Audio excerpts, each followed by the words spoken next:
अस्सलाम वालेकुम जी, आपका होस्ट सईद अहमद अली याद आपकी खिदमत है। हमारा यूट्यूब और फेसबुक चैनल यह है पाकिस्तान देख रहे हैं। लाखों करोड़ों दुर्दो साहब हज़रत मोहम्मद मुस्तफ़ा सल्लल्लाहु अलैहि वसल्लम और आले मोहम्मद पर हाँ मैंने धांधली करवाई, हाँ मैंने आरोज के जरिए करवाई। आरोज रो रहे थे मगर मैं उन्हें हदायत कर रहा था कि 13 कैंडिडेट, क्योंकि कौमी असम्बली के 13 कैंडिडेट 70 हज़ार की लीड से हार रहे थे। मेरे आरोज ने यानी कि ये कहना तो यही चाह रहे हैं 50 हज़ार की लीड से उन्हें जितवा दिया। वो कहते हैं 8 फरवरी से लेके आज 17 तक, जब तक उनका रेजिग्नेशन नहीं आया, उन्होंने कहा जी अभी भी ठप्पे लग रहे हैं। उन्होंने कहा जी मुझे, और उसके अलावा उन्होंने 2 चीफ का नाम लिया। मैं यहाँ पे लेना उनको मुनासिब नहीं सकूंगा क्योंकि कुछ वायलेशन का मसला होता है। इन दोनों को मुझ समेत रावलपिंडी कमेटी चौक, कचहरी जो चौक जिसे आप कहते हैं कमेटी चौक, उसमें सजाए मौत देनी चाहिए। इस खबर के बाद जो है वो इलेक्शन कमीशन, उसका भी एक अहम इजलास जो है वो तलब कर लिया गया।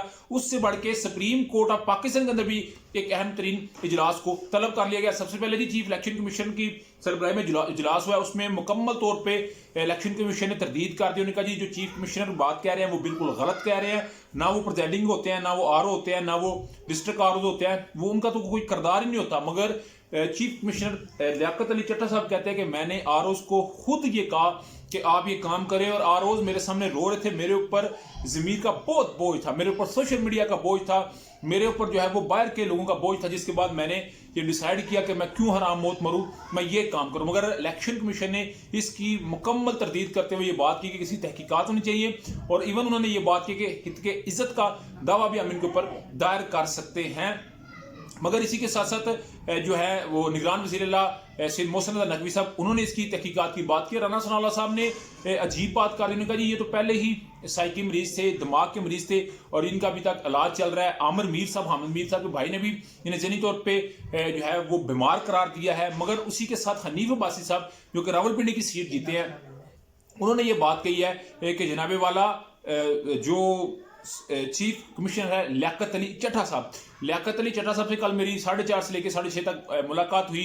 सॉल्ट वेस्ट मैनेजमेंट में उन्होंने मुझे कमेटी में शरीक करवाया। मैंने उनकी रिटायरमेंट का पूछा।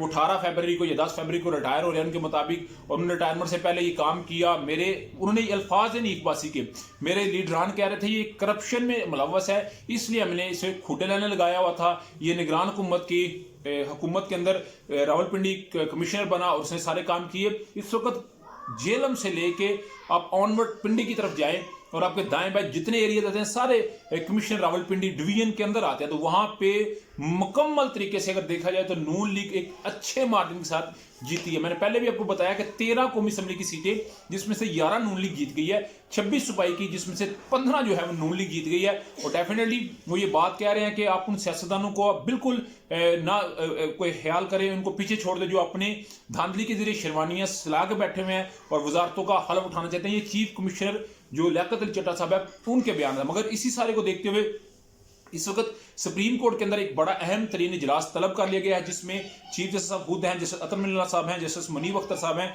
जस्टिस याहिया हसन अफरीदी हैं, जस्टिस आयशा मलिक साहब हैं। चीफ जस्टिस के चैम्बर में ये इस वक्त जो है वो इजलास जारी है, जिसमें इलेक्शन जो चीफ कमिश्नर हैं लियाकत अली चट्टा साहब, उनके बयान के बाद जो है सूरत का जायजा लिया जा रहा है। मगर एक चीज़ आपने याद रखनी है, एक अली खान नामी शख्स है जिसने दरख्वास्त दायर की हुई है कि जो इलेक्शन है इसे कल अदम करार दिया जाए, 1 माह के अंदर इस इलेक्शन को करवाया जाए, मगर अदलिया की ज़ेरे क़यादत ये करवाया जाए, ज़ेरे निगरानी ये करवाया जाए। तो ये सोमवार को दरख्वास्त लगनी है, और इसके बाद आज के बयान के बाद क्या आज ही इसकी समाअत हो जाएगी या सोमवार को होगी। और वो कहते हैं 30 दिन के अंदर आप इंतखाबात करवाएं, इस सारे इंतखाबात के अमल को कल अदम करार दें। मगर याद रखिएगा इसमें 49 अरब रुपया लगा है। फौज की आई है, पुलिस आई है, रेंजर आई है, लेवीज आई है, टीचरों की खपत हुई है, अवाम का जो है वो 3-4 दिन छुट्टियों का अमल गया है। एक मुल्क के अंदर पूरा सिस्टम 8 को क्लोज रहा है, इससे पहले तलीमी इदारे बंद रहे। क्या ये कोई उसको कलदम करार दिया जाएगा? क्योंकि इस वक्त पूरे पाकिस्तान के अंदर सिचुएशन उस तरह नहीं है जिस तरह आपको नजर आ रही है, क्योंकि बड़ी हालात जो है वो एक अगर हल्का सा भी मोल्ड होता है तो खुदा ना को बड़ा भी काम हो सकता है। मगर उधर जी पीटीआई पार्लियामेंटेरियंस के जो परवेज अटक साहब है, उन्होंने पीटीआई पार्लियामेंटेरियंस से इस्तीफा दिया है, और उन्होंने मेरा ख्याल है सियासत को हैरबाद कहने जा रहे हैं। और महमूद खान साहब भी पीटीआई पार्लियामेंटेरियंस की जो है वो इस वक्त चेयरमैन बन चुके हैं नए। और ये पीटीआई पार्लियामेंटेरियन इसलिए बनी थी कि इमरान खान को हमने जो है वो पूरा फिट करना है। मगर अली मीन गंडापुर साहब ने आज अपना जो है वो मंशूर पेश किया और उन्होंने कहा जी बिल्कुल हम नौजवानों को कहते हैं कि सब कुछ भूल के आगे निकलें। और मेरा जी अच्छी रवायत है, अच्छी रीत है।